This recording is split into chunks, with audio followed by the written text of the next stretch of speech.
Hola, muy buenos días. Bienvenidos a un nuevo programa de Junta Médica. Leslie, buenos días. Hoy nos ponemos serios porque vamos a hablar de una de las complicaciones realmente más graves de la diabetes. Así es, Paola, ¿cómo estás? La diabetes no solamente es un incremento de azúcar en la sangre, básicamente malogra las arterias y las venas y obviamente los órganos que tienen más vascularización como los ojos y los riñones son los que sufren más en esta enfermedad. Por ello vamos a hablar de la nefropatía diabética. Empezamos el programa.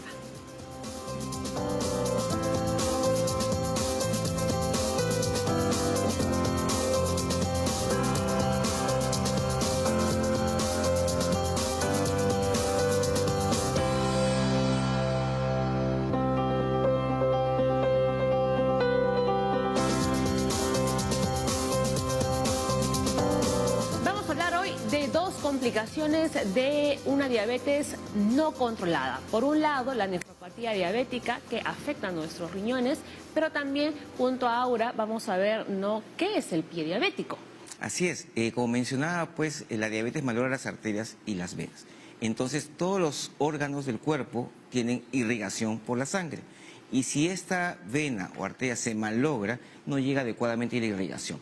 Entonces los nervios de las piernas, por ejemplo, comienzan a dejar de funcionar. Entonces la gente puede tener adormecimientos, puede sentir como que algo le camina o simplemente no siente nada. Una persona que tenga una neuropatía diabética puede colocarse un zapato y no sentir que está apretado y le va causando una herida. Y ese día puede comenzar a avanzar y a eso llamamos un pie diabético. Un pie en el cual se perdió la sensibilidad por un mal control de la diabetes, se hizo una herida y obviamente como no llega la circulación adecuadamente es más difícil de cerrarla. Entonces muchas veces se puede llegar incluso a amputar alguna parte del pie porque la infección es tan fuerte o tan severa que médicamente no se puede controlar. Bueno, realmente parece increíble, ¿no?, que en pleno siglo XXI un paciente diabético no esté controlado. ¿Esto qué quiere decir? Hay parte de irresponsabilidad en él. Realmente, Paola, las personas que sufren de presión alta y sufren de diabetes, según los mejores estudios, el 40, máximo 50% toma sus pastillas todos los días. No tienen la costumbre y tampoco tienen la conciencia de que esa enfermedad es manejable con la medicación.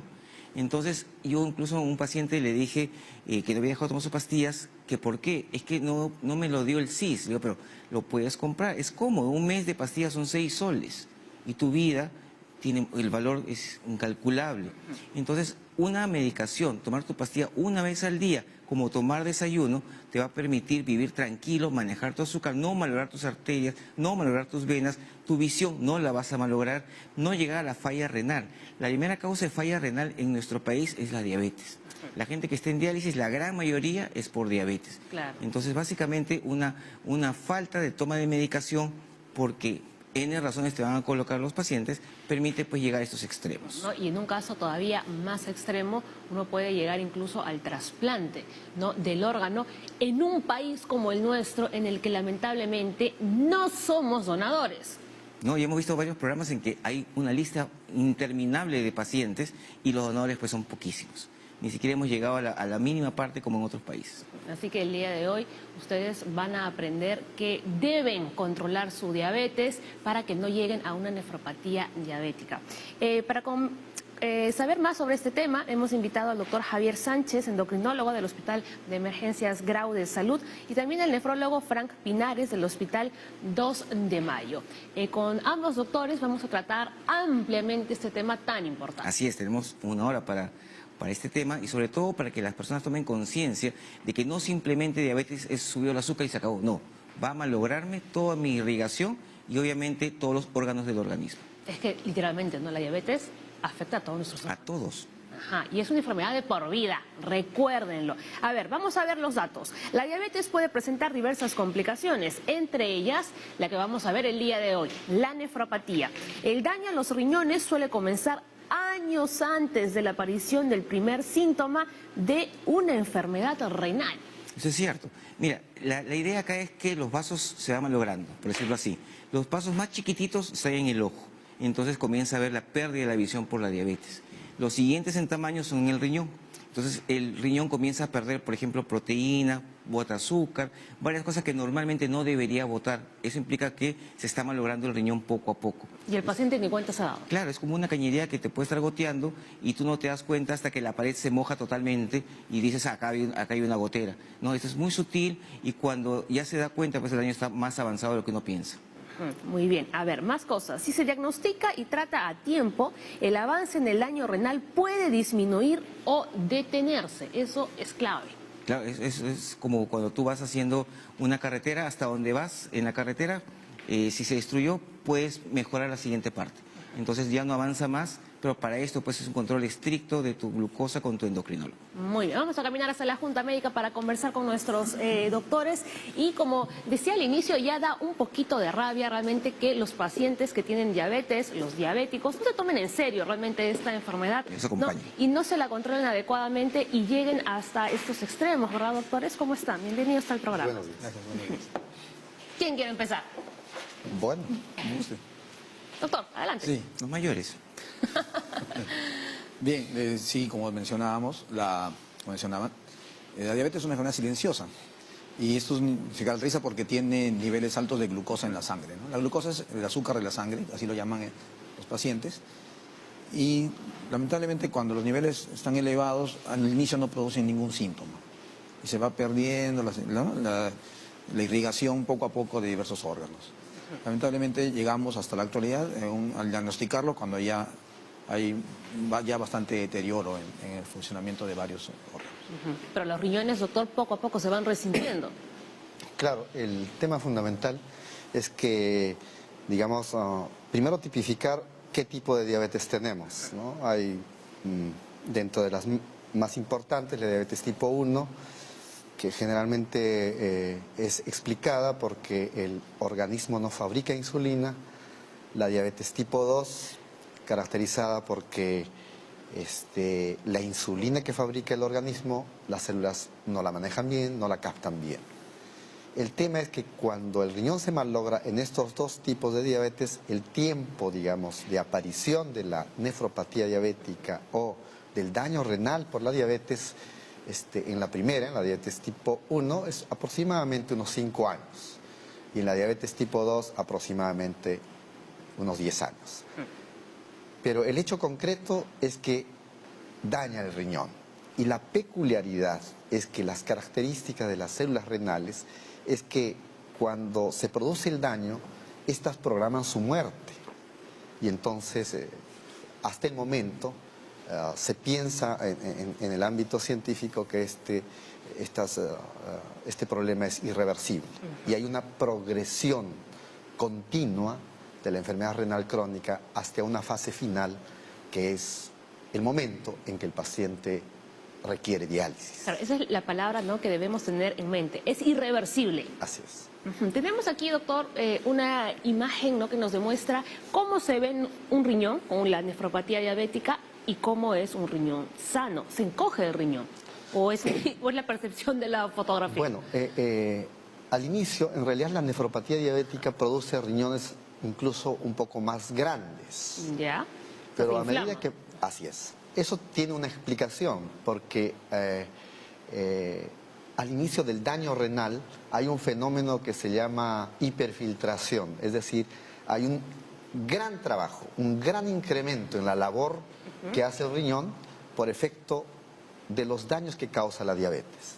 Pero a medida que pasa el tiempo, este riñón se va destruyendo y va encogiéndose, tal como usted lo muestra en la figura. Doctor Leslie. Sí, cuando los pacientes llegan a la consulta, mucha gente piensa que, como mencionaba, ¿no?, que simplemente subió el azúcar, pero desafortunadamente ya hay daños. Comienzan algunos a orinar pues con espuma, hay gente, incluso la gente prueba su orina y se nota y dicen está dulce y debo ser diabético, aunque no lo creas. Y eso también lo usan para tomar sus pastillas, porque como no toman las pastillas todos los días, dicen, no, mi orina no está dulce, entonces estoy bien y dejan de tomar la pastilla. Ahora, doctores, para que el riñón se ponga de esta forma, es que ya han pasado más o menos unos 10 años en el caso de la diabetes tipo 2. Así es. Sí, 10 años es bastante tiempo. claro, pero 10 años de mal control de glucosa. Porque un paciente con diabetes que está bien controlado, el daño es mucho menor. ¿no? Y la progresión, como mencionábamos, se puede inclusive detener, ¿no? En las fases iniciales. Muy bien, ahora vamos a ver el siguiente dato, que es el 4, y dice lo siguiente: cuando la glucosa está alta durante mucho tiempo, los vasos sanguíneos se estrechan, disminuyendo el aporte sanguíneo a muchas zonas del organismo, como los riñones. ¿De acuerdo? Sí, ¿Sí? claro que sí. Hay un daño en la vasculatura pequeña, en los pequeños vasos, también en los grandes, pero en los riñones, en la retina, en la circulación de las piernas, ¿no? Se va haciendo más notorio los síntomas conforme avanza la enfermedad. Ujú. ¿Qué es lo que sienten las personas que ya empiezan a tener nefropatía diabética? Al inicio no sienten nada. Claro, después de que, digamos, Claro. cuando ya empiezan a aparecer Claro, los el problema síntomas. está que cuando hacemos el diagnóstico, el paciente ya viene arrastrando, o sea, le hacemos el diagnóstico de diabetes, el paciente ya viene arrastrando cierta cantidad de años con la enfermedad, 2 o 3 años, entonces ya puede haber empezado a tener algún cierto daño, no le va a doler, no es como piensan que a veces que le duele el riñón. O sea, el riñón no duele. No le va a doler, ¿no? Ajá. O sea, por daño de la diabetes, ¿no? Pero sí puede comenzar a presentar orina con espuma, ¿no? Como cuando echa la lavaza, ¿no? del detergente al inodoro, y eso ya es una manifestación de que está perdiendo proteínas. O también puede presentar hinchazón en las piernas, ¿no?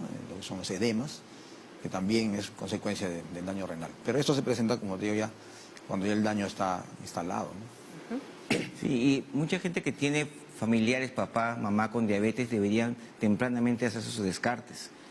Mucha gente también en las mañanas no comen o no comen nada para salir con la glucosa baja, pero hay pruebas especiales que sí nos va a decir que puede ser diabético o no. Hay que buscarlo. A ver, para que nos quede claro, un diabético bien controlado jamás va a llegar a este estadio. O sí podría llegar de todas formas. Sí, es posible que llegue ¿En qué casos? digamos, cuando uno empieza a recibir a un paciente que tiene nefropatía diabética y está en un estadio de más o menos, un estadio moderado, enfermedad renal estadio 3 le llamamos nosotros, la probabilidad es de que con el tratamiento de nefroprotección, lo que nosotros hacemos es retardar la progresión de daño renal. No sanamos al riñón. Va a haber una progresión más adelante. Va a llegar de todas formas a la enfermedad renal crónica final. Pero en la mayoría de casos, digamos, no logramos detenerlo al 100%. Se dice que estas terapias, estos tratamientos, logran una efectividad de aproximadamente un 70%. Entonces, la idea acá es que vamos a tener un riñón funcionando, Claro, que sí, ¿no? En menor cantidad, pero útil para el paciente. por supuesto. Acá tenemos algunos efectos de la diabetes en el riñón. Como habíamos mencionado, los vasos sanguíneos se vuelven más gruesos, la proteína se invierte en la orina, por eso a veces hay orinas espumosas, la sangre no se filtra con normalidad, la funcionalidad renal está deficiente y llegamos a la insuficiencia renal. ¿Cuántos de los pacientes con diabetes llegan a la falla renal crónica terminal causando diálisis? ¿Perdón? ¿Cuántos son? ¿Qué porcentaje, más o de menos? pacientes diabéticos llegan a diálisis? A ver, más o menos alrededor del 30-40%, ¿no? Que es la cifra que manejamos. Ahora bien, el daño es principalmente vascular, ¿no? Es decir, de los vasos sanguíneos. ¿Por qué razón? Porque la estructura del riñón es fundamentalmente vascular. Para que, un ejemplo, para que uno pueda entender el tema, es que nosotros tenemos unidades funcionales en el riñón que se llaman nefronas. A ver, ¿podemos poner ¿Sí? nuevamente, por favor, la fotografía de nuestros riñones para que así acompañen Ya, la ok. explicación del Entonces, doctor? Ahí está. ese riñón tiene muchas unidades funcionales que se llaman nefronas, que está compuesto por un paquete vascular que se llama glomérulo y una estructura tubular que va a recibir la orina que filtra el riñón. Y hagamos de cuenta, fíjense ustedes, siempre con mis alumnos yo trabajo con Ahí está, doctor. Esta imagen está mejor. con Ahí está. Zapita. Ajá. estas cuerdas. El glomérulo es una estructura así, con una serie de vasos sanguíneos aglomerados que tiene una arteria de ingreso y una arteria de salida. Y luego la sangre que pasa por acá se filtra, se recibe y se forma la orina. Si uno lo estira, estos vasos sanguíneos, fíjense ustedes, es una estructura netamente vascular. Entonces, ¿cuál es el corolario? Que todos los factores de riesgo cardiovasculares que dañan el vaso sanguíneo son también factores de riesgo para la enfermedad renal crónica o para el deterioro del riñón. Y ese concepto que es muy importante, ¿no? Doctor, ¿de acuerdo? Sí, recordemos que, complementando lo que acaba de decir el colega, el paciente con diabetes tipo 2 no solamente tiene diabetes tipo 2, sino se acompaña de hipertensión arterial, a veces algunos de ellos fuman, o sea, hay varios factores adicionales que contribuyen al deterioro mayor. Y la obesidad también, ¿no? La obesidad, Ajá. sí, dislipidemias, elevación del colesterol, los triglicéridos, y contribuyen a que esta enfermedad, este daño, se acelere y progrese más rápidamente. Ok, entonces ya hemos visto que el primer punto fundamental en el daño es el vaso sanguíneo, pero ahí no termina la historia. El riñón se va a seguir malogrando por otro factor importantísimo. ¿Cuál es? La pérdida de proteínas. Las proteínas, cuando llegan al tubo renal, es decir, a las zonas donde se está formando la orina, son tóxicas. Desencadenan una serie de fenómenos inflamatorios que van a determinar la destrucción del tubuli y la destrucción también de esta estructura vascular. Entonces, por eso es que es importante que los pacientes diabéticos y que ya tienen este daño renal sepan que el médico va a tratar su enfermedad para tratar de disminuir su proteinuria, es decir, su pérdida de proteínas en la orina. Ajá. Esa es la foto más o menos que vendría a acompañar su explicación, ¿no? Excelente, sí. Muy bien, ahí está. Pero bueno, ya la foto no me sirve porque ya el doctor ya explicó. Así que vamos a pasar al siguiente dato. A ver, la nefropatía diabética se asocia, como decía el doctor, ¿no?, a la morbilidad cardiovascular. Así es. Los pacientes con diabetes, al controlada, tienen el doble del riesgo de presentar enfermedad cardiovascular, el doble, 2 a 4 veces el riesgo de infarto, de derrames cerebrales, es decir, factores que incrementan el riesgo de morir por esos eventos, ¿no? Claro, la idea acá es que primero malogró los vasos más chiquitos, los vasos medianos y los vasos grandes. Y entonces comienza pues, a malograr también las arterias coronarias del corazón y las arterias del cerebro. Por eso es una enfermedad que ataca todos los órganos porque todos nuestros órganos están irrigados con sangre. ¿Verdad? A ver, doctor, más cosas. Muy bien, entonces, cierto, por ser una estructura vascular, obviamente hay un daño de todas las estructuras a nivel del corazón, estructuras vasculares, del cerebro, ¿no?, de la retina, y todos esos componentes generan una gran morbilidad, unos grandes daños en el paciente que hay que controlar. Muy bien. Nos vamos a nuestra primera pausa aquí en la Junta Médica, pero ya tenemos, doctores, una consulta. A ver, atención, porque Rodrigo, de 47 años, les consulta. ¿La nefropatía diabética le puede dar a un paciente que tenga diabetes tipo 1 o ellos padecen de otras complicaciones? Más o menos ya lo han explicado, ¿no? Pero al volver a la pausa vamos a contestarle a nuestro televidente. Ya regresamos.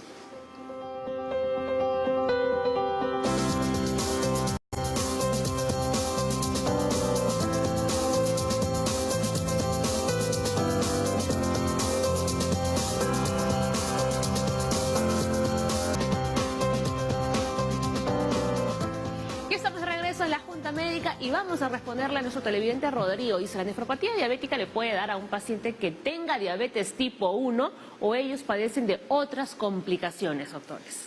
No, por supuesto. El paciente con diabetes tipo 1 o diabetes tipo 2 pueden llegar a tener complicaciones crónicas como la nefropatía diabética. La diferencia entre uno y otro es que el diabético tipo 1, que es el paciente que requiere insulina desde el inicio y luego toda la vida, esta enfermedad se instala rápidamente. O sea, a los 5 años estamos comentando, ¿no? Entonces, demora en provocar complicaciones crónicas. Entonces, se puede hacer un descarte de si tiene daño renal a partir del 3er a 5.º año de la enfermedad. A diferencia del diabético tipo 2, que sí, en el momento del diagnóstico debería hacerse el descarte. Entonces, ambos tipos de Digamos, le da diabetes todo estaría. tipo de complicaciones. Ajá. Así es, la diabetes tipo 1 y tipo 2 dañan igual. Ahora bien, independientemente de que sea diabetes tipo 1 o tipo 2, el hecho, digamos, significativo de que el paciente tenga proteinuria, es decir, pérdida de proteínas por la orina,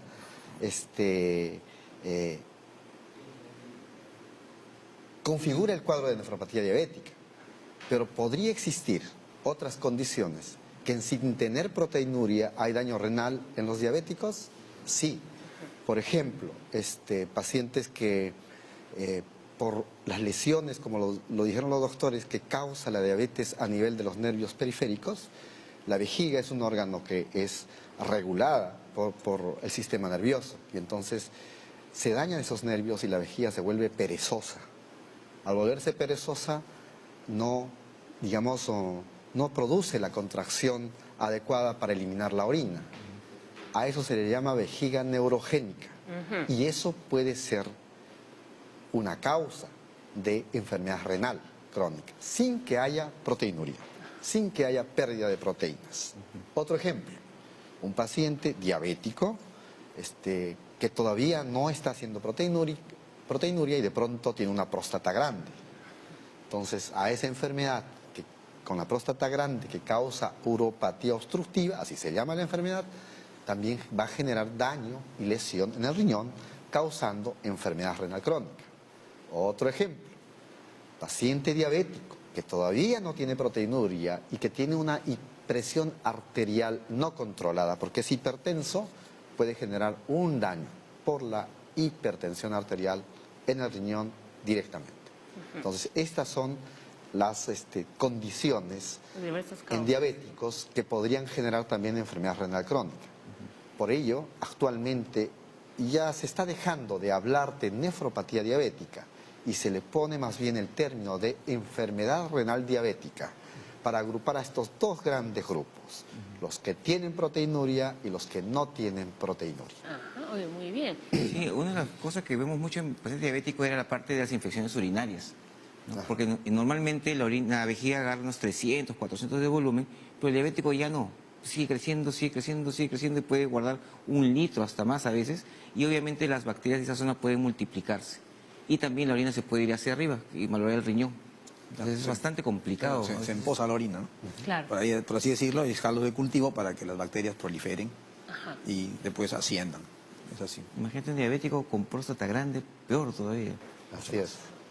Bien, ahora vamos a leer ese dato. La nefropatía diabética es asintomática en las primeras etapas, como esto lo estábamos comentando, es bien silencioso. El primer signo de alarma son pequeñas cantidades de proteína que se encuentran en la orina, ¿no? Muy bien, a ver, por favor, el siguiente dato. La nefropatía diabética se presenta en 5 fases. El daño renal puede comenzar de 5 a 10 años, como ya habían comentado los doctores, del inicio de los síntomas. ¿En qué consisten estas 5 fases? Bueno, en realidad esta es la historia natural de la nefropatía diabética, en la que en la primera fase, por esos cambios que se produce la elevación de la glucosa, existe en el riñón un incremento del trabajo renal. A eso se le llama fenómenos de hiperfiltración, es decir, el riñón empieza a filtrar gran cantidad de orina, trabaja mucho, trabaja bastante. Eso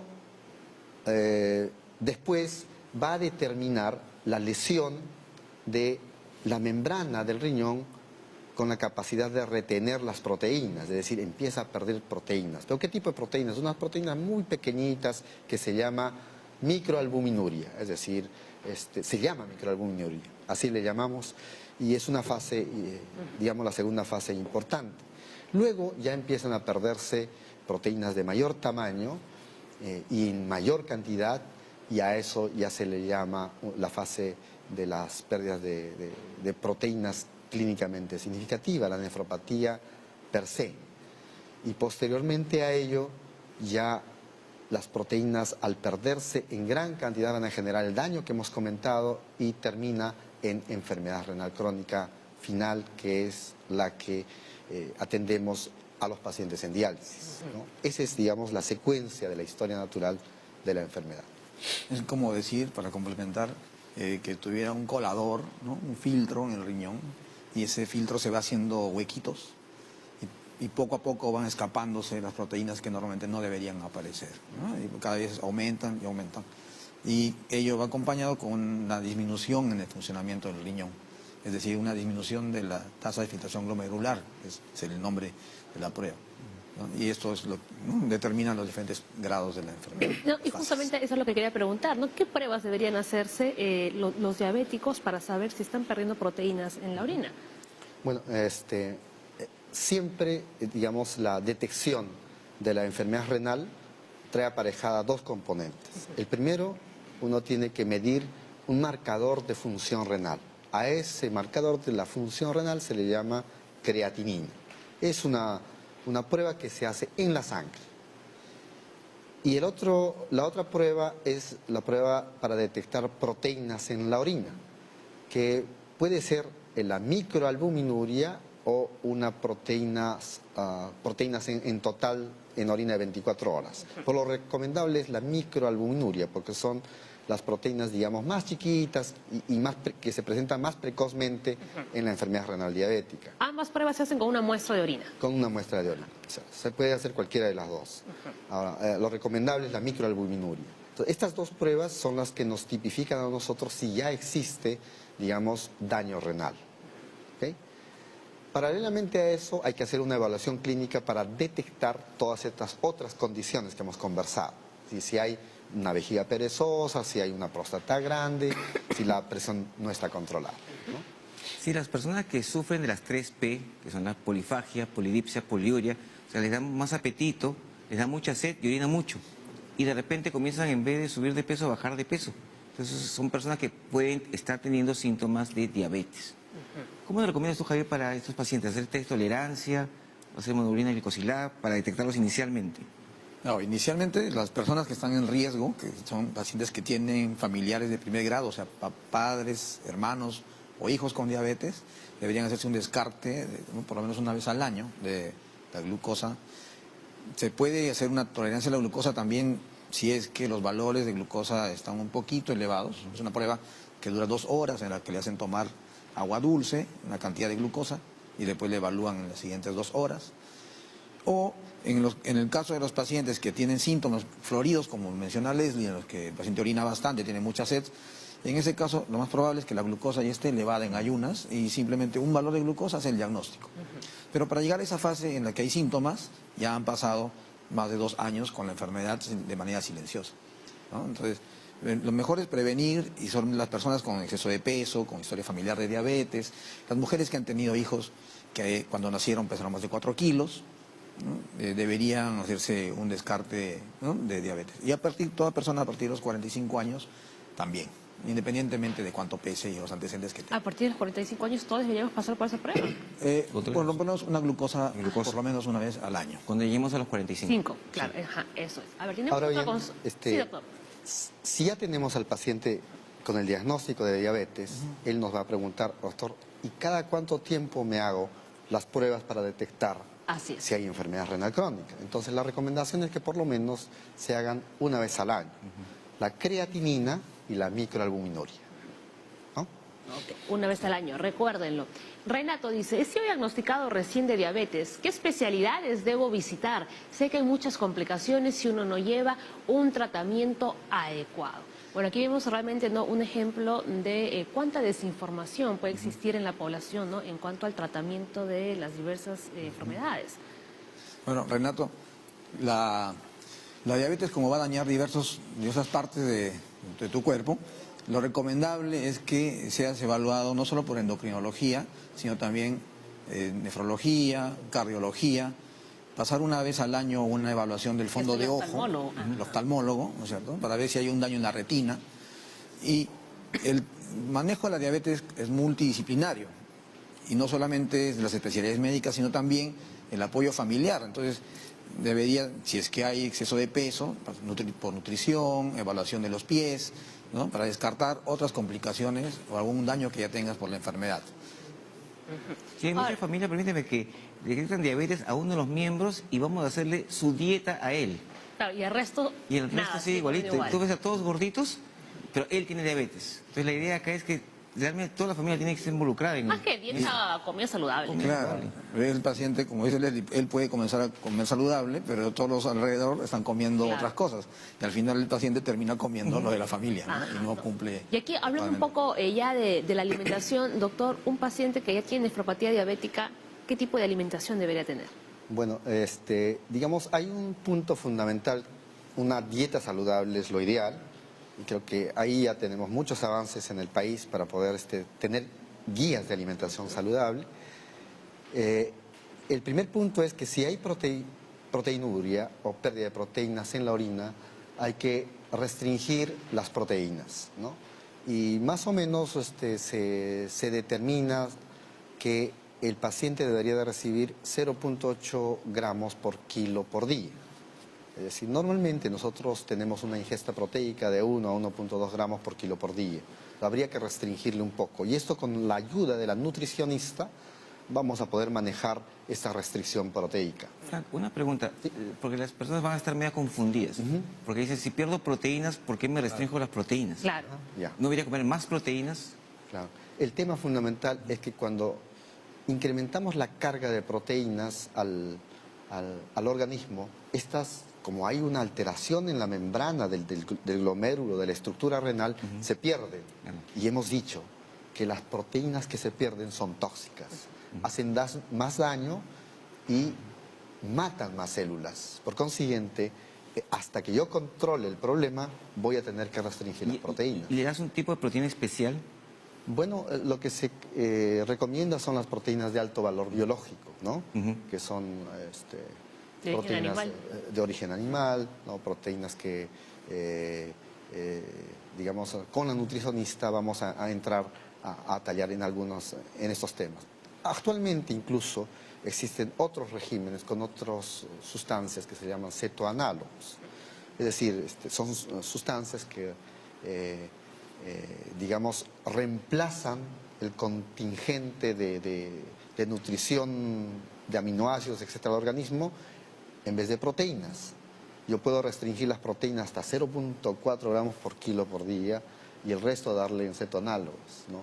Que eso, digamos, una estrategia nueva que ha aparecido en los últimos 5 años en el mundo y que, digamos... ¿Pero aquí se está poniendo en marcha? Ya empezamos. También. Sí, este año ya tenemos algunos pacientes con esta estrategia de manejo de las proteínas en los pacientes nefrópatas renales. Ajá, muy bien. Otra consulta, Leslie, Jorge. Jorge de Comas dice, tengo diabetes y falla renal inicial. ¿De todas maneras me dializará en el futuro? Es una buena pregunta. Si el paciente realmente tiene esa idea que lo atormenta, ¿no? Cuando le dicen que tiene falla renal. Tendríamos que ver exactamente qué llama el falla renal inicial, ¿no? Y también ver qué otros factores más tiene, ¿no? Si tiene exceso de peso, si tiene hipertensión arterial, si ese está controlado o no, qué medicamentos toma, ¿no? Algunos pacientes nefrotóxicos, medicamentos nefrotóxicos. Evaluar si es que además fuma o no, pero lo que se le recomendaría en este caso, no se le puede decir de todas maneras que le van a dializar, pero el médico va a tratar de controlar sus enfermedades para que esta evolución del daño sea menor y se retrase en todo caso. Pero no tan rápido. llegar a ¿Y hasta cuánto tiempo se podría retrasar? Mucha gente, tengo pacientes que tienen más de 20 años con la enfermedad y no llegan a tener necesidad de diálisis, ¿no? O más inclusive. Entonces, aquí es el control multidisciplinario. Es el control de muchas cosas que la gente no hace, es cambio de vida saludable. Claro. O sea, sigo comiendo mi comida chatarra, sigo fumando, sigo tomando, y esos cambios ayudan un montón. Si dejas de hacer todo eso, tienes la vida por delante realmente. Sí. Ahora, cuando ya el paciente tiene enfermedad renal crónica, para contestar a Jorge, en los estadios iniciales, lo que nosotros hacemos es retardar la progresión de daño renal. Es decir, hay que decirle, es muy probable que usted tenga o llegue a la diálisis. Usted tiene alto riesgo de llegar a la diálisis. Pero vamos a hacer todo el esfuerzo con este paquete de tratamiento para que usted se retarde su enfermedad renal y pueda hacer sus actividades normales. Este paquete, digamos, de tratamiento implica no solamente el control, digamos, de las proteínas en la orina, el tratamiento antiproteinúrico. Implica también, y es muy importante, controlar todos los factores de riesgo vascular. Es decir, controla bien la presión arterial. Si hay colesterol elevado, controla bien el colesterol. Si la glucosa está elevada, tienes que controlar bien la glucosa. si hay alguna patología como neuropatía obstructiva, un problema de hipertensión no controlada, controla bien esas variables. Y además de eso, dentro de los agentes antiproteinúricos se puede ir añadiendo en todo un esquema de varias drogas hasta finalmente lograr, digamos, la remisión de la proteinuria. A todo este esquema se le llama tratamiento multimodal. ¿Cuál es el porcentaje de éxito? Mientras más precozmente el paciente es tratado con este esquema, es decir, está en una enfermedad renal crónica, estadio 2, estadio 3, digamos, el control de la velocidad de progresión va a ser mucho mejor. Si cogemos al paciente en un estadio 4, es muy poco probable que tengamos éxito y de todas maneras va a llegar a la diálisis. Les comentaba una cifra en algunos estudios de que todo este esquema de tratamiento de disminuir la velocidad de progresión renal hasta llegar a la diálisis, más o menos ocurre en un 70%. ¿Y qué pasa con el otro 30%? Lo que se ha visto en los estudios es que este porcentaje de pacientes tienen una configuración genética diferente que, digamos, le falta capacidad para responder a los fármacos antiproteinúricos y antihipertensivos. Entonces, a eso se le ha llamado polimorfismo genético. O sea, hay unos genes específicos de D, así se llaman, que usted le da el medicamento y el paciente no responde adecuadamente. Sigue con la proteinuria y sigue con la proteinuria y al final terminan en diálisis. Tenemos algunos de esos pacientes en la cartera de pacientes que tenemos en la consulta. Muy bien. A ver, tenemos que hacer una nueva pausa, doctores, pero continuamos recibiendo consultas. Después del corte, nos venimos con Aura para conocer un poco más acerca del pie diabético, otra complicación de la diabetes no tratada. Ya regresamos.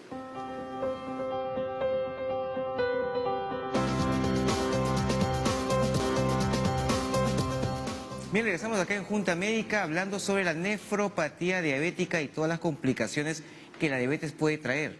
Sin embargo, Paola, también los nervios se van a malograr porque no reciben buena irrigación. Y obviamente la gente deja de sentir en los pies. Estos pies pueden usar zapatos mucho más apretados, no darse cuenta, tener una herida y no darse cuenta. O sea, y para obviamente, que la gente lo entienda, ¿no, Leslie?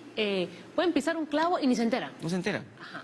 Y es más, hay gente incluso que como no se baña diariamente, puede tener ahí la lesión, la herida, el clavo, y no se dio cuenta y ya viene la infección muy avanzada a veces al hospital.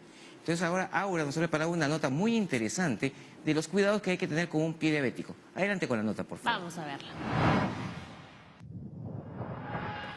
Una de las complicaciones que trae consigo la diabetes es el pie diabético y si no se toman las medidas y el tratamiento necesario podría desencadenar la pérdida de este miembro. Por eso esta Ruta de la Salud tiene a un especialista que nos explicará muchísimo más sobre el tema, así como también nos va a brindar algunos tips de cuidado y prevención para evitar que este mal avance. Empecemos.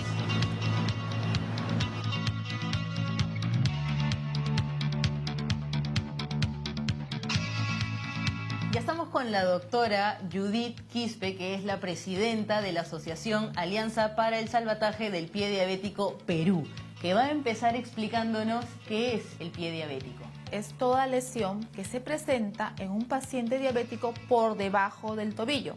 Ahí es importante 3 factores. Uno, saber que los pacientes diabéticos pueden o no sentir dolor, porque cuando uno siente dolor evita el contacto. Por ejemplo, si está caminando por la playa, va a sentir que está la temperatura elevada y lo va a retirar. ¿Qué pasa si es que el paciente no siente dolor? Pues se puede generar una lesión. Ese es el primer componente, que es el neuropático. Por otra parte, los pacientes diabéticos pueden tener una enfermedad arterial periférica. ¿Qué significa eso? Que el paciente no va a tener un buen riego sanguíneo. ¿Por qué es importante el riego sanguíneo? Porque cuando nosotros tenemos una lesión, pues definitivamente tiene que venir la sangre oxigenada para ayudar a la cicatrización. Me ha hecho una revelación bastante interesante, que hay pie egipcio, pie griego, pie cuadrado, y de acuerdo a eso hay que utilizar un tipo de zapatos. Tenemos en este gráfico un pie egipcio, por ejemplo, en donde el primer dedo es más grande que los demás. En el segundo gráfico tenemos un pie griego, donde el segundo dedo es más largo que los demás, y un pie cuadrado, su mismo nombre lo dice, donde normalmente el primero, segundo y tercer dedo están en una línea horizontal mucho más grande. Entonces, ¿por qué es importante cuando uno va a comprar un zapato? El zapato debe ser 1 a 1.5 centímetros más del tamaño más largo del dedo del pie, entre otras características que debe tener el zapato. Por ejemplo, debe ser de punta redonda, el taco debe ser cuadrado, de 3 centímetros aproximadamente. Por ejemplo, las bailarinas están contraindicadas. Los zapatos en aguja, para nosotras las damas que nos estilizan un montón, pues definitivamente también están contraindicados y deben ser zapatos con hebilla. Una persona con diabetes que pueda presentar estas complicaciones, ¿qué síntomas o signos debería tener en cuenta? Un signo muy importante y muy frecuente es: doctora, me salió un callito. Entonces el paciente minimiza el hecho de que tenga un callito, pero no es así, porque debajo del callo hay una lesión ulcerativa. Para esto todo paciente debe examinarse todos los días los pies. Por otra parte, el cambio de coloración. Se puede tornar normalmente lila o de repente de un color un poquito más oscuro. No es normal que los pacientes tengan pues pies con cambios de coloración a nivel de los dedos normalmente. Ya obviamente si hay secreción purulenta, mal olor en un paciente diabético, pues no tiene un buen sistema inmunológico que permita contrarrestar la infección inmediatamente, es una señal de alarma, y todo paciente diabético con una lesión debe considerarse una emergencia en pie diabético. Personas que tengan pie diabético, pero que de repente presenten sobrepeso, o sean adultos mayores, o de repente sean personas laboralmente activas, ¿qué cuidados específicos deben tener? Si uno tiene mayor peso, nuestros pobres pies van a tener que soportar toda esa carga. Los pacientes diabéticos tienen que ser bastante educados en su alimentación. Si bien es cierto, estoy hablando de pie diabético, es importante también hacer mención que el estilo de vida va de la mano. Y los diferentes tipos de actividades que tiene el paciente con pie diabético. Es diferente un paciente, por ejemplo, que es docente o se dedica todo en el día a día a estar de pie, ¿no? Puede ser un vigilante, puede ser un profesor. Entonces, el número de horas que va a estar de pie son pues un promedio de 8, 18 horas, dependiendo de la jornada laboral que tiene. Ahí es una condición de riesgo, el hecho que el paciente tenga mucho más horas de pie, ¿no? Doctora, y en el caso de los adultos mayores, las precauciones supongo que son mucho más minuciosas. Todo paciente diabético debe en el día a día evaluarse los pies con un espejo, con la ayuda de un familiar. En los adultos mayores pues tienes el problema de que de repente la visión ya está alterada, entonces pueden haber lesiones hiperqueratóxicas, los callos, pero el paciente no lo va a ver. Entonces va a necesitar siempre el apoyo de un familiar que esté en el día a día cuidándolo, ¿no? Evaluándole los pies antes de ir al baño y someterse a una temperatura más elevada. Siempre el familiar debe de probar antes la temperatura, porque el paciente diabético puede perder sensibilidad. ¿Cómo las personas pueden cuidarse? Porque están expuestas en el día a día a sufrir golpes, pisotones, diferentes lesiones. O sea, los pies caminan por todos lados. Es un poco ya de educación y invocar, ¿no?, a la ciudadanía en general que seamos respetuosos, ¿no? Podemos estar apurados, es cierto, pero ello inconscientemente pues puede generar una lesión en un paciente diabético y esa lesión puede no cicatrizar.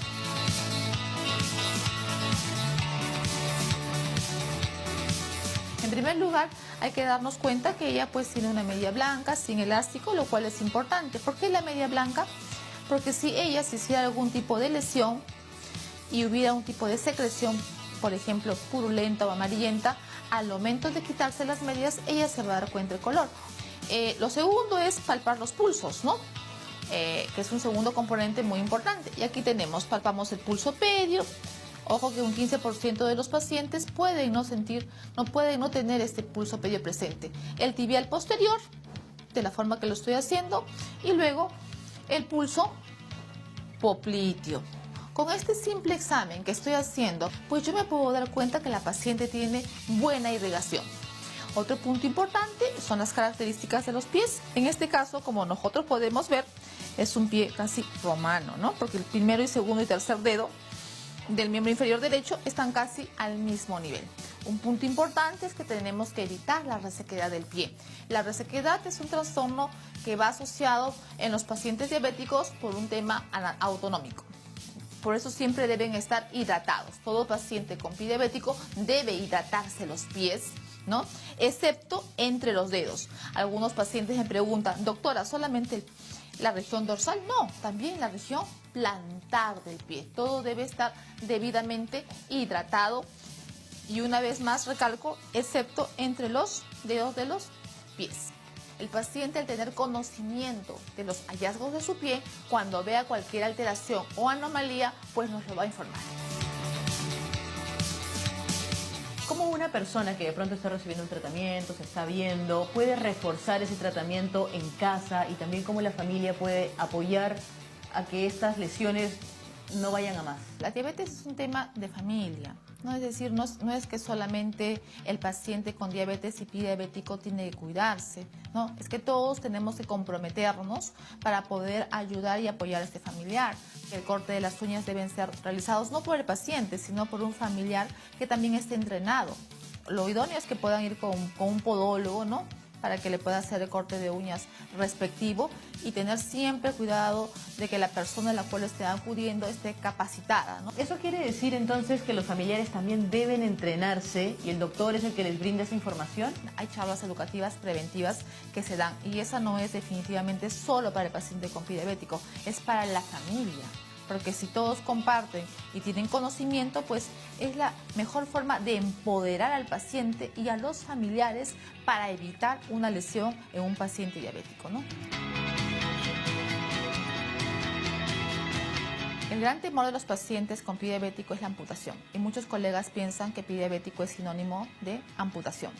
Lo que te puedo decir es que la data mundial dice que cada 20 segundos se amputa un pie diabético a causa de la diabetes. Pero si uno va con el profesional competente, que tenga la destreza, obviamente esto se puede prever. No estoy diciendo tampoco que hay pacientes, por ejemplo, ¿no?, que ya están con necrosis, con gangrena, con componente arterial, que se van a salvar, ¿no? Hay grados de grados. Primero, lo más importante es la evaluación.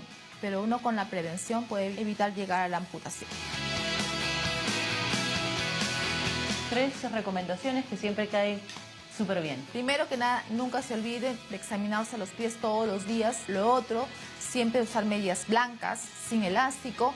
Muy importante también el tipo de calzado con las características que ya les he mencionado anteriormente. Doctora, muchísimas gracias. Creo que la información que nos ha brindado va a ser de mucha ayuda para poder tener cuidados adecuados y también para una prevención ideal y evitar la tan temida amputación. Con esto cerramos nuestra ruta de la salud y las complicaciones de la diabetes, en este caso pie diabético. Muchísimas gracias.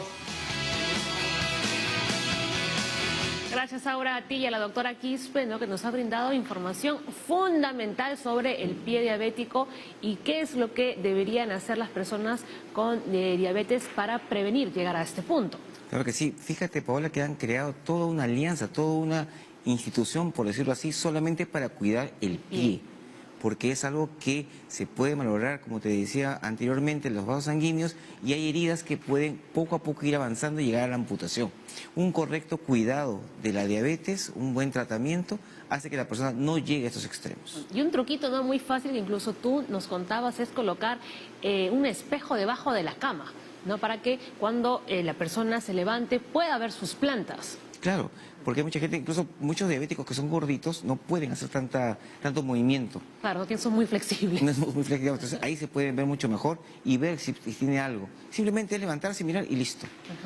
Muy bien. Y otra cosa importante también es que tengan cuidado con el agua caliente, sobre todo. Pero como contaba la doctora, se pierde sensibilidad y ellos podrían meter el pie en un agua hirviendo y tampoco se dan cuenta. Y acaba en quemadura de primero o segundo grado. Claro que sí. Justamente ahí, en pacientes cuyo control no es adecuado y ya tienen esta neuropatía diabética, hay que ayudarlos a controlar el agua, a chequear si está muy caliente para ver si lo puede tolerar o no y no le cause daño. Muy bien. A ver, queremos escuchar también las opiniones de nuestros médicos invitados al otro lado de la Junta Médica, que atentos han visto el informe que nos ha preparado Aura sobre el pie diabético. Doctores, los escuchamos. Claro. el daño por la diabetes va a ser tanto a nivel de los nervios como a nivel de la circulación. Entonces el pie diabético puede tener ya sea una parte predominantemente del daño nervioso, que se llama neuropático, o puede tener también un componente vascular, que es el pie isquémico. Dependiendo de ello va a ser la evolución del daño y de la respuesta al tratamiento. ¿Por qué? Porque recordamos que las defensas del cuerpo llegan a través de la sangre. Si el pie no está bien irrigado, va a llegar lentamente. Los antibióticos también llegan por la sangre, va a llegar más lentamente y no va a tener un efecto esperado. Es muy importante, como dijo la doctora Quispe, que debería el paciente revisarse los pies todos los días, a veces también revisar los zapatos de todas maneras, a veces cae el arete de la esposa en el zapato, el paciente no se da cuenta, se pone el zapato y ahí se clava el arete y genera una herida que va avanzando. A veces se dan cuenta cuando ya está oliendo fuerte, oliendo feo, porque ya hay materia en esa herida, ¿no? Es un paciente que debe evitarse eso. Y lo otro, también no debemos olvidar que no solamente se daña la sensibilidad, sino también se puede dañar la percepción del calor, la vibración, o inclusive el paciente puede tener dolor en las piernas o en los pies cuando no hay ningún factor que le esté provocando, ¿no? O sea, le duele la sábana, le duele el roce de la frazada y uno revisa y no tiene ninguna herida, no hay nada. Eso también es un síntoma de daño de los nervios en los pies. Ahora, ¿siempre va a afectar a ambos pies o solo puede afectar a uno en un principio? Normalmente es algo bilateral, Ajá. es en los dos. Sí, por eso cuando uno dice que un pie está malo, el otro también debe estar malo. Quizás un grado diferente, pero se va a comprometer bilateralmente. Muy bien. A ver, doctor Pinares, lo escuchamos. Bien, bueno, la explicación de la doctora Quispe ha sido muy concisa y concreta y quizás enfatizar en que la prevención de la aparición del pie diabético implica el compromiso de la familia, ¿no? Muchas veces el paciente diabético no puede, digamos, observar la planta de los pies porque paralelamente a ello, por decir, tiene una disminución de la agudeza visual por una retinopatía diabética.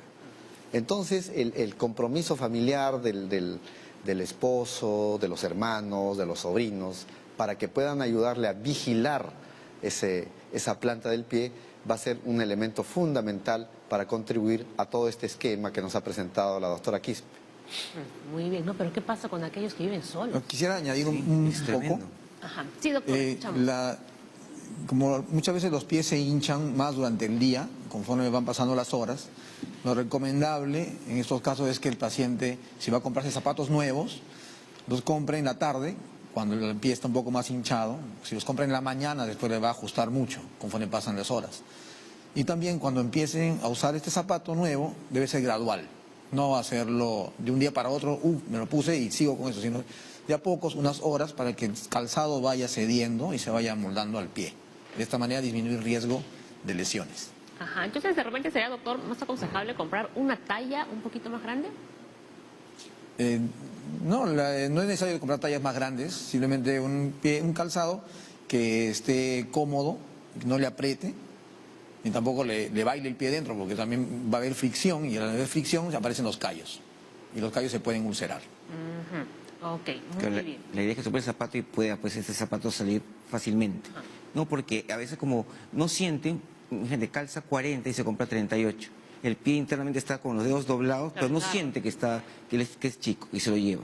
Entonces ahí sería chequear el zapato, que entre, que salga, que le baile un poquito, no mucho, como dice Javier, pero que sea pues un calzado adecuado y que sea cómodo sobre todo.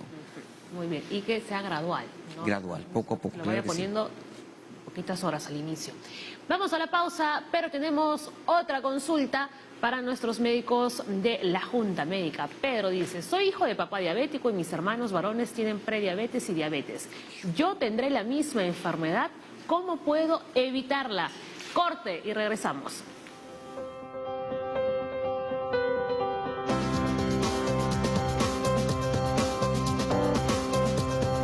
Y estamos de regreso en el programa y vamos con la parte que más les gusta a ustedes, las consultas. A ver, Pedro llamó desde Los Olivos, tiene 40 años y dice lo siguiente: soy hijo de papá diabético y mis hermanos varones tienen prediabetes y diabetes. ¿Yo tendré la misma enfermedad? ¿Cómo puedo evitarla? ¿Prediabetes es un diagnóstico exacto? Prediabetes viene a ser un estadio de transición entre la normalidad y la diabetes, ¿no?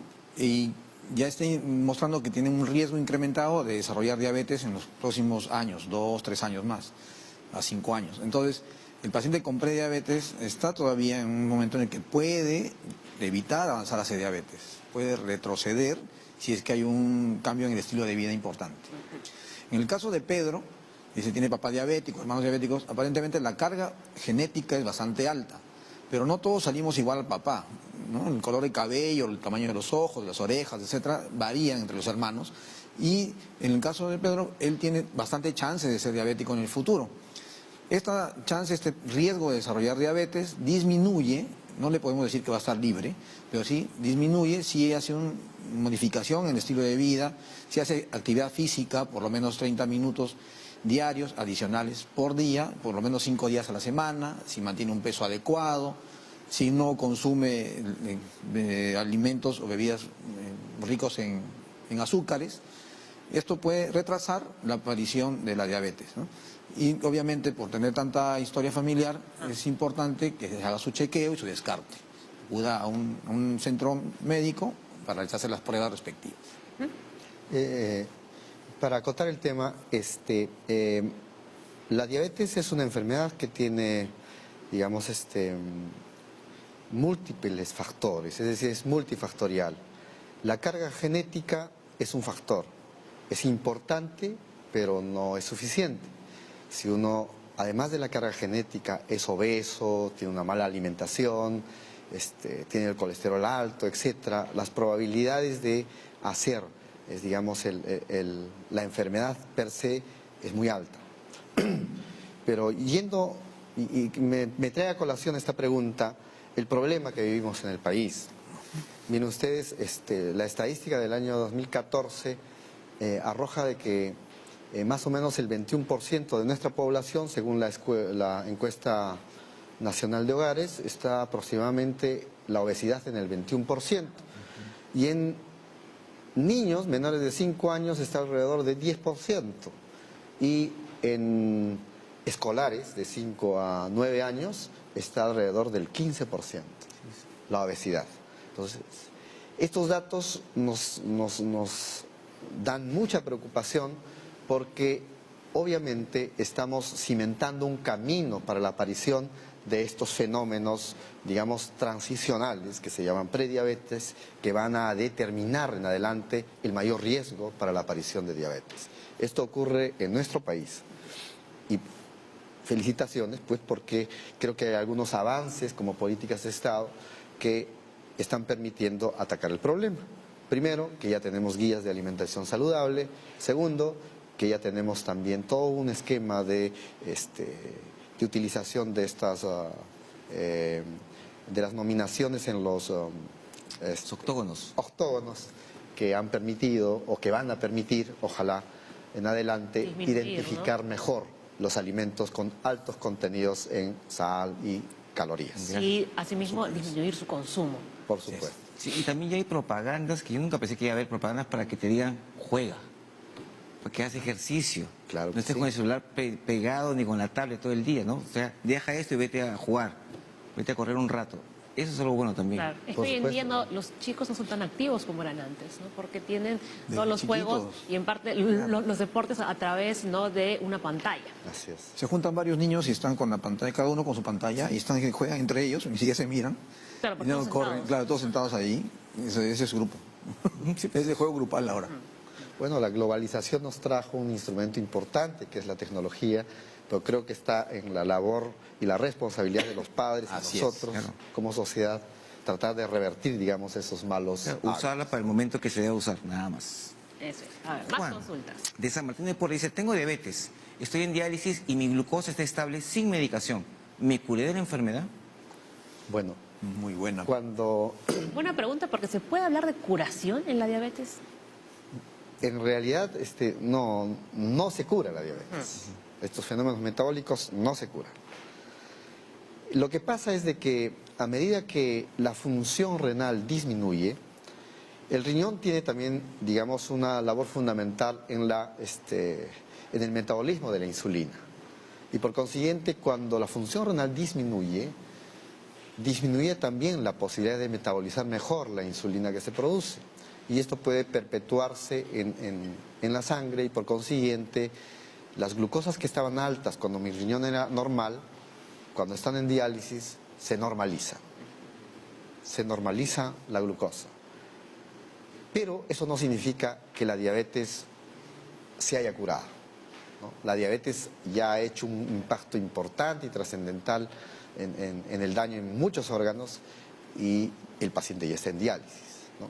Y puede ser que incluso durante diálisis la glucosa se descompense, es decir, que empieza a hacer picos de hiperglicemia e inmediatamente lo llamamos al endocrinólogo para que nos ayude a controlar y modificar el tema de la glucosa. Doctor. Sí, es muy importante esta pregunta porque los pacientes... yo tenía un paciente, por ejemplo, que venía de Piura, que nunca se había tratado al inicio. Después me dijo que cuando ya estaba en diálisis, ¿no? O sea, mejor dicho, había recibido medicamentos con plantas, o sea, medicina natural, pero que le había curado la diabetes, pero le había dañado el riñón. Lo que había pasado realmente era que la enfermedad había seguido avanzando, ¿no? Y ya se dañó el riñón, y cuando el riñón ya no funciona bien, la propia insulina que genera el cuerpo dura más tiempo en la circulación y la glucosa ya no se eleva. Entonces, no es que esté mejor de la diabetes, sino que realmente está más avanzada. Y eso es muy importante también porque los medicamentos que toman los pacientes con diabetes, muchos de ellos son eliminados, procesados por el riñón. Entonces, se tiene que ir modificando la dosis, cambiando la dosis de medicamentos según cómo vaya la función del riñón, para evitar que disminuya la glucosa también en la sangre, ¿no? O sea, el paciente con daño renal tiene más riesgo de presentar hipoglicemia, que es un bajón de la glucosa, que es también dañino, ¿no? Muy bien, entonces, atención Juan, porque usted no se ha curado de la enfermedad. Patricia dice, comencé a orinar con espuma y en la evaluación me encontraron glucosa en ayuna de 258 miligramos de L. ¿Es posible tener daño en el riñón si nunca antes tuve síntomas de diabetes? Si es la primera vez que le encuentran la glucosa elevada, o sea, si no tiene un diagnóstico previo de diabetes, pues ahorita estamos asistiendo a un diagnóstico tardío de la enfermedad, ¿no? Ya hay pérdida de espuma. No sabemos si tiene alguna otra enfermedad adicional, alguna condición. Una comorbilidad. Así es. Pero sí es posible tener daño ya del riñón. Debería hacer sus evaluaciones. Claro, entonces esta paciente seguramente puede tener excreción de proteínas en la orina y hay que hacerle las dos pruebas, como hemos dicho, ¿no? Primero, la medición de la excreción de proteínas y segundo, la medición de la función renal a partir de la creatinina en la sangre. Esto de todas maneras va a tener que ser evaluado para definir en qué estadio de la enfermedad renal crónica se encuentra y empezar este tratamiento multimodal del que hemos conversado en minutos precedentes. Ahora, además de la espuma en la orina, ¿hay cambios en la coloración de la orina como tal? En realidad la coloración de la orina depende de la concentración de solutos. Y cuando uno está bien hidratado, la orina es clara. Eso es. Cuando uno le falta agua o tiene sed, la orina es concentrada, es amarilla, ¿no? El color transparente es típico de de una buena hidratación. Estos pacientes con falla renal no requieren biopsia renal. En la mayoría de los casos no requieren. ¿Cuándo requieren biopsia renal? Por ejemplo, cuando un paciente tiene excreción de proteínas, yo le hago un fondo de ojo y el fondo de ojo es normal, no tiene un compromiso, digamos, de una retinopatía diabética por la diabetes, no lo tiene. ¿Por qué partimos nosotros de esa premisa? Porque el riñón, los vasos pequeñitos, tal como tú lo explicaste, que son dañados por la glucosa elevada, primero dañan los vasos más pequeños que están en la retina y que están en el riñón. Entonces, generalmente casi el 70-80% de pacientes que tienen compromiso de la retina tienen compromiso renal. Por consiguiente, si no lo hay, un daño en la retina, en el riñón está apareciendo excreción de proteínas, es otra cosa. Hay que investigar. Ok, muy bien. Más consultas. Vamos con la siguiente. Mónica. 35 años, llamó de San Borja, dice, estoy gestando y me han diagnosticado diabetes gestacional. ¿Es de por vida este diagnóstico? ¿Se pueden complicar órganos como el riñón o los ojos? Bien, Mónica, la diabetes gestacional es un tipo de diabetes que se diagnostica durante el embarazo. Como su nombre lo dice, gestacional, durante el tiempo que dura el embarazo. Sin embargo, el hecho de que hayas tenido diabetes gestacional incrementa el riesgo de tener diabetes en el futuro. Entonces, una vez que termina el embarazo, después de unas semanas, más o menos entre 6 a 12 semanas posteriores a la fecha de nacimiento del bebé, debería, Mónica, hacerse una prueba de tolerancia a la glucosa para ver cómo está el control de su glucosa y puede ser reclasificada. Puede volver a lo normal, puede quedar como una paciente con intolerancia a la glucosa, que es un tipo de prediabetes, o puede ya tener el diagnóstico de diabetes. En el caso que estuviera el resultado normal, como ha tenido el antecedente de diabetes gestacional, ella debería hacer sus chequeos periódicamente, una vez al año, para ver cómo va su glucosa, ¿no? Y si es que ya en el futuro desarrolla diabetes, pues tiene mayor riesgo en un embarazo futuro. Ajá. Javier, ¿y esta paciente, su manejo durante la gestación es con insulina si hay esas hiperglicemias? ¿O? Si es que los niveles de objetivo de control de la glucosa en la paciente gestante son menores, son más exigentes que en la persona sin diabetes, perdón, sin gestación, diabética sin gestación. Entonces, si se logran con los cambios en el estilo de vida, es decir, ya me olvido de los antojos, comienzo a hacer un poco más de actividad durante el embarazo y el embarazo lo permite, se puede mantener los niveles adecuados. Si los niveles no se logran con eso, lo recomendable es usar insulina. Muy bien, pasamos a la siguiente pregunta. Santiago dice, para mi diabetes me han dado metformina y a consecuencia de ello se me soltó el estómago. ¿Qué puedo hacer? ¿Cambio a insulina?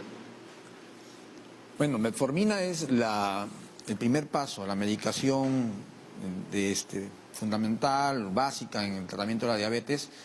Sin embargo, es frecuente que tengan molestias gastrointestinales. Quiere decir, el paciente puede tener náuseas, a algunos se les puede soltar el estómago, a otras personas pueden dar vómitos. Y afortunadamente estas molestias van disminuyendo conforme pasan las semanas. La mayoría de los pacientes toleran bien en las siguientes semanas. Menos del 5% de pacientes se ven obligados a dejar la medicación por estas molestias. Pero también hay otras alternativas de tratamiento aparte de insulina que puede el paciente recibir si es que no tolera la metformina, ¿no? La metformina hay diferentes presentaciones, inclusive hay una de liberación lenta, prolongada, que permite tolerarla mejor. Eso puede tolerarla mejor que esta. Sí, podría tolerarla mejor. Y si no controla con ello, hay otras medicinas en pastillas que pueden tomarse. También puede usarse insulina dependiendo del nivel de la glucosa. Si está muy alta, su médico le va a recomendar seguramente bajarla con insulina. Pero hay alternativas. ¿Y cuánto tiempo le dirías que puede estar, entre comillas, probando o esperando que se acostumbre el cuerpo a su metformina? Generalmente son entre 3 a 6 semanas Ya. de inicio de tratamiento, mes y medio, hasta mes y medio podría ser. Porque de repente la gente lo toma al inicio y lo abandona. Abandona. ¿no? Claro, o se puede tomar en dosis progresivamente, aumentando poco a poco, ¿no? No empieza con 2 pastillas, porque la metformina es una pastilla grande, se puede compactar más. Entonces el paciente puede empezar tomando media pastilla, si es que los niveles de la glucosa lo permiten, ¿no? Si se requiere una dosis más alta, puede ser tal vez que requiera un otro medicamento. Ok. Un tema Sí, doctor. quizás fundamental es de que Genaro tiene 50 años, pero no sabemos cuántos años de diabetes. Es el mismo paciente. No, es otro. Es otro. otro Ya. paciente. Bueno, ¿cuántos años de diabetes tiene? El uso de la metformina... Recién diagnosticado, dice, está comenzando. recién Sí, diagnosticado, recién perfecto. está comenzando. No, quizás como un tema, digamos, añadido. El uso de la metformina, cuando ya el paciente diabético tiene muchos años y ya tiene compromiso renal, y la función renal está aproximadamente por debajo del 20%, uno lo que debería de hacer es suspender la metformina porque puede causar un problema que se llama acidosis metabólica y reemplazar con otro tipo de fármacos, digamos que ¿Está de acuerdo? tengan mejor compliance. Sí, la verdad es que hay un riesgo de acidosis láctica, se llama, pero los pacientes tienen la idea equivocada que la metformina le daña el riñón. Dicen, no, tomé tanto tiempo metformina, entonces me dañó el riñón.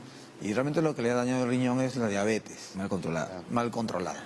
Entonces, cuando ya el riñón está funcionando muy poco, como dijo el colega, se decide ya suspender la metformina para que no se acumule en el cuerpo y no haya riesgo de acidosis láctica. Muy bien. Ahora sí, doctor, le vamos a responder a Genaro, que tiene 50 años. Si padezco de nefropatía diabética, ¿qué otros órganos de mi cuerpo estarán comprometidos? Bueno, como habíamos comentado, usualmente cuando ya hay un compromiso renal, en la mayor parte de los pacientes hay un compromiso de la retina.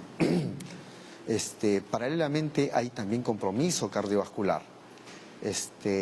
Y puede haber también asociado una neuropatía diabética. Es decir, el compromiso del riñón, cuando ya lo catalogamos como nefropatía diabética, es porque ha habido un gran componente de daño vascular. Y la vasculatura está en los órganos que hemos comentado. Un daño progresivo. Progresivo.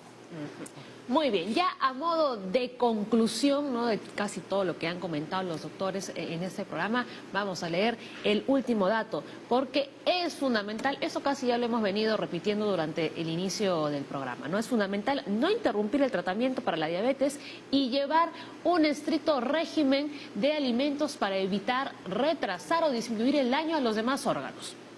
Así es.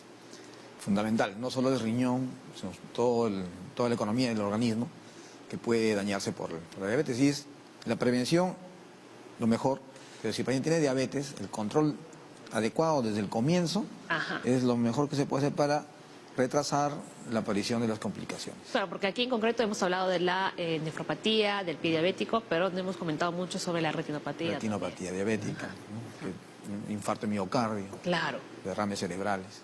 La diabetes es un tema serio, señores, así que hay que tenerla bien controlada, ir a sus controles periódicos, no se dejen, ¿no? Es fundamental. Leslie, tú, que siempre le llevas la atención a los pacientes. Sí, tremendo. Esta es una enfermedad que uno tiene que manejarla no solamente con la pastillita, hay que mejorar el estilo de vida. No hay que hacer dieta, es comer saludable. Dieta significa comer saludable, hacer ejercicio y con estos simples tips vamos a poder llevar una enfermedad tranquila y que podemos llegar a ser viejitos como todo el mundo sin ninguna complicación. Y no hace falta que usted no se vaya al gimnasio, se mate 3 horas ahí sudando, con que corra media hora a un paso... Camine. No, corra, no, que camine. Eso Camine, sí, que camine al parque paso gratis. rápido. a un paso adecuado Y que lo tolere, sería claro. suficiente, ¿no? Y ya por último, doctor, su última recomendación. Bueno, en realidad la última recomendación es fundamentalmente de tipo preventivo. Ok, hemos conversado sobre estos daños que causa la diabetes y se comenta sobre el tema dietético, los cambios de estilos de vida que son trascendentales y la base de la prevención. Pero no olvidar también que esta enfermedad es una enfermedad que tiene un gran componente vascular. Por consiguiente, cada vez que vayan al médico vamos a tener que nosotros ser conscientes de que tenemos que controlar adecuadamente la presión arterial. Tenemos que hacernos los exámenes del colesterol para ver si hay algún problema del colesterol y tratar el colesterol. Tenemos que controlarnos periódicamente el tema de las pruebas de función renal y proteinuria, por lo menos una vez por año. Y tenemos que ser, digamos, muy sigilosos en tratar de asistir a nuestras citas médicas con todo el equipo multidisciplinario para el tratamiento de la diabetes que los está esperando en todos los hospitales públicos y de la Seguridad Social. Y yo incluso añadiría, ¿no? Si ustedes tienen alguna duda, pregunten. No se vayan a casa, ¿no?, con esa duda de que de repente a veces no los entienden y les da como que vergüenza preguntarles un poco más, ¿no? Sí, y aparte que también en los Pregunten bien, hospitales informen adecuadamente. Claro, También también reducido, entonces apurado. El paciente sale y después dice, ¿Qué me dijo? ¿no? ¿Qué te dijo el médico? Soy No diabético sé. realmente. Se queda Lo otro parado. también es que a veces los colegas de endocrinos están pues repletos de pacientes y no hay citas. pueden sacar cita en atención inmediata en medicina interna para que no se queden sin sus pastillas. Entonces, si alguien se quedó sin pastillas y no tiene cita con el endocrinólogo, puede ir a medicina interna que se le da su receta para que no deje sus pastillas y posteriormente sacar cita con el endocrinólogo. O sea, hay muchas alternativas, no hay motivo para dejar de tomar la medicación, no existe. Muy bien. Nos vamos, muchísimas gracias. Agradecemos al doctor Javier Sánchez, endocrinólogo, y al doctor Frank Pinares, nefrólogo, por haber venido hoy a la Junta Médica. Que tengan un bonito día. Chao, chao. Chao, chao.